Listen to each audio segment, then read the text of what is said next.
Assalamualaikum warahmatullahi wabarakatuh. Bismillahirrahmanirrahim. Alhamdulillahirabbil alamin wa bihi nasta'in ala umurid dunya waddin.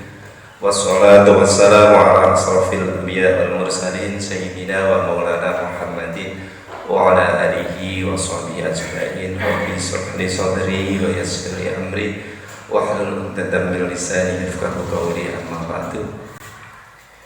Yang saya hormati segenap sivitas akademika MTSN 1 Bojonegoro, puji syukur kehadirat Allah SWT pada kesempatan yang penuh berkah ini.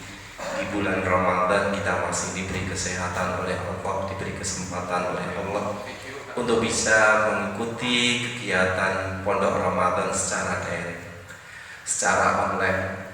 Tentu ini semuanya tidak lepas dari rahmat Allah Subhanahu wa taala. Untuk itu kita wajib bersyukur dengan ucapan alhamdulillahirabbil alamin.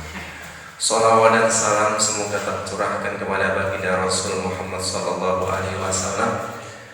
Senantiasa kita berusaha mengikuti syariat Rasulullah dan sunnah-sunnahnya, dengan begitu nanti di akhirat kita memperoleh syafaatnya. Allahumma amin.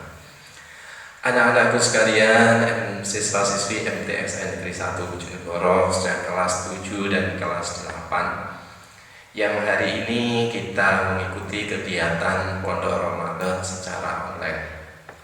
Tentunya berbeda dengan ketika kita bertatap muka dalam satu majelis, yang biasanya kita bisa ketemu di satu majelis untuk mengikuti kegiatan berjamaah salat duha.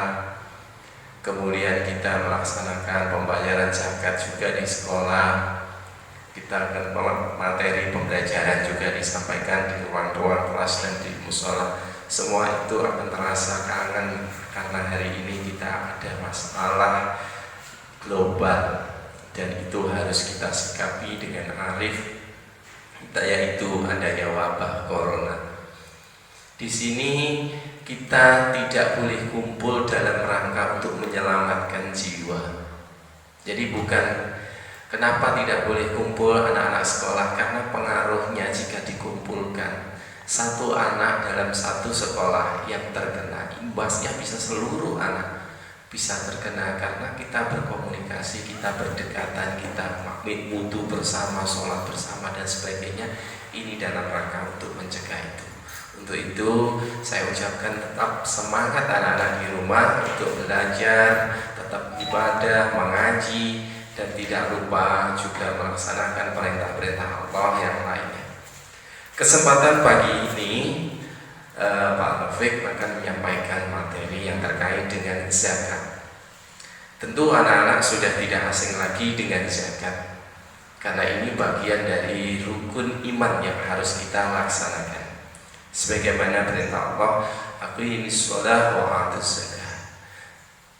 Dirikanlah sholat dan tunaikan zakat. Zakat yang akan kita bahas di sini, kalau secara bahasa zakat itu bisa bermakna an-nama wasziyadah. Artinya tambah dan tumbuh. Ini apa yang tambah, apa yang tumbuh. Ini secara bahasa. Yang kedua, secara bahasa zakat itu bermakna as-shalah, yaitu lebih baik, menjadi lebih baik. Ini secara bahasa. Secara yang ketiga yaitu at-tadhir. At-tadhir artinya mensucikan. Ini yang sering kita pahami, biasanya zakat itu bermakna mensucikan, tetapi ada itulah bermakna bertambah, tumbuh, dan juga menjadi lebih baik.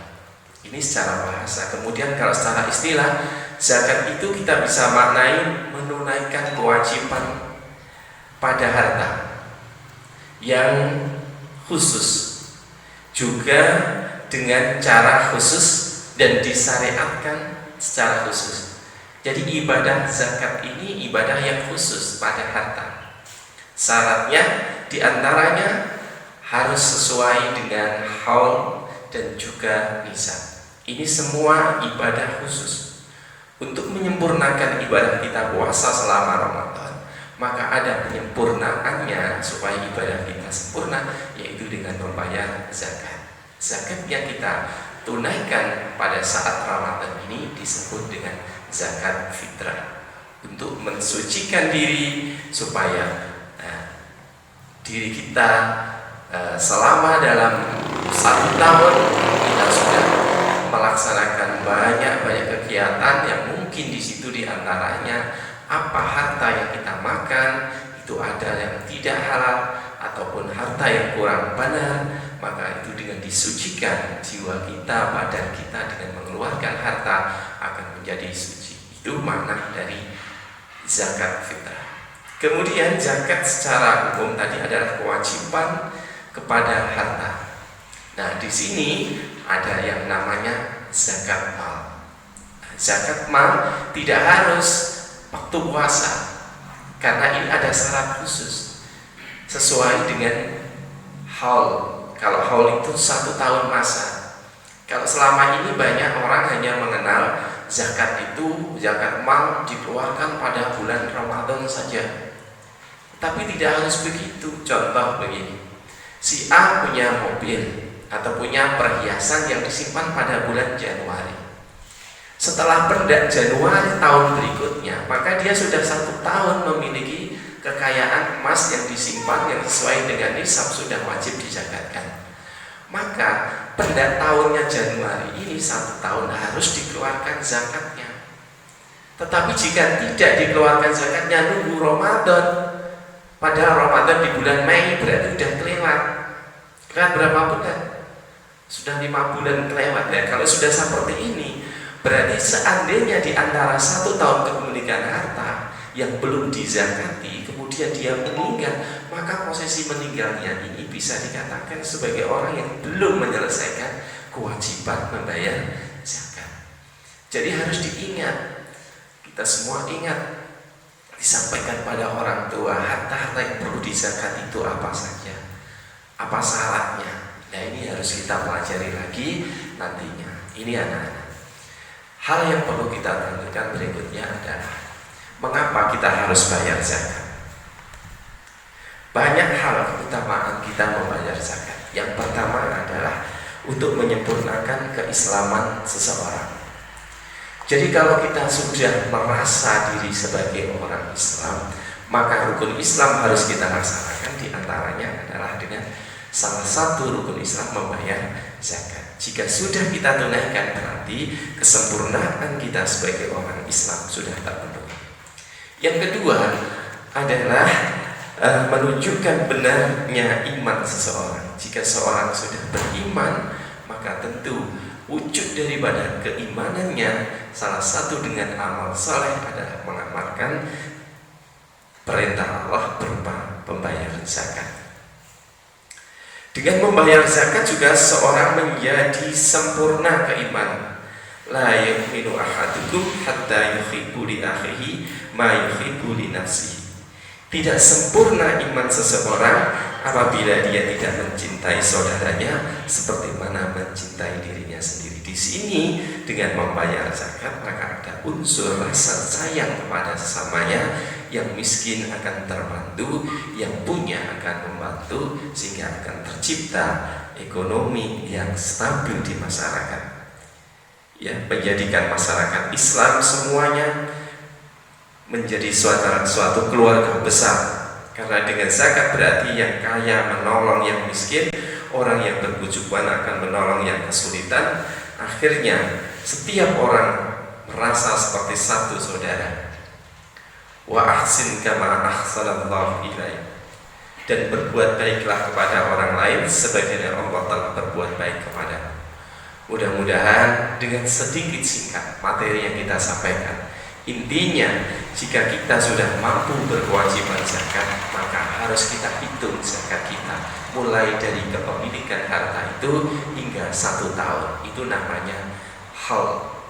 Kemudian ada berapa batas nisabnya, berapa yang harus dikeluarkan. Kalau emas dan pedagang, kalau pedagang berarti disamakan dengan nisabnya emas. Emas itu bisa dikatakan antara 89 gram yang dimiliki dan itu menjadi simpanan selama 1 tahun, maka wajib dikeluarkan 1 gram emas. Jadi ini kan kalau berdagang berarti kruskan modalnya atau asetnya sesuai dengan sekitar 90 gram emas dengan 24 karat. Nah, kalau dihitung berapa juta itu berarti ambil 1 gram emas untuk dikeluarkan sebagai modal. Dan bagi yang profesi yang lain berarti kita juga harus menyisihkan sebagian harta kita, 2,5% dari harta kita itu adalah hak orang yang berhak menerima zakat atau mustahik zakat. Tidak bisa kita terangkan untuk semua mustahik zakat, akan kita teruskan di materi pembelajaran di kelas. Ada 8 asnaf yang berhak menerima zakat. Tentunya ada anak nanti bisa pelajari lagi karena keterbatasan waktu kita. Mudah-mudahan sedikit materi yang kita sampaikan pagi hari ini bisa bermanfaat untuk anak-anak. Tentunya dalam hal ini ayo tetap bayar zakat. Usahakan besok ketika anak-anak sudah dewasa, jangan lupa kalau sudah punya harta sendiri tetap bayar zakat. Sehingga dengan berzakat berarti kita telah menegakkan agama kita, menyempurnakan iman kita. Demikian yang bisa kita sampaikan, kurang lebihnya mohon maaf. Akhirul kalam, Allahumma muwaffiq ila aqwamit thoriq. Wassalamualaikum warahmatullahi wabarakatuh.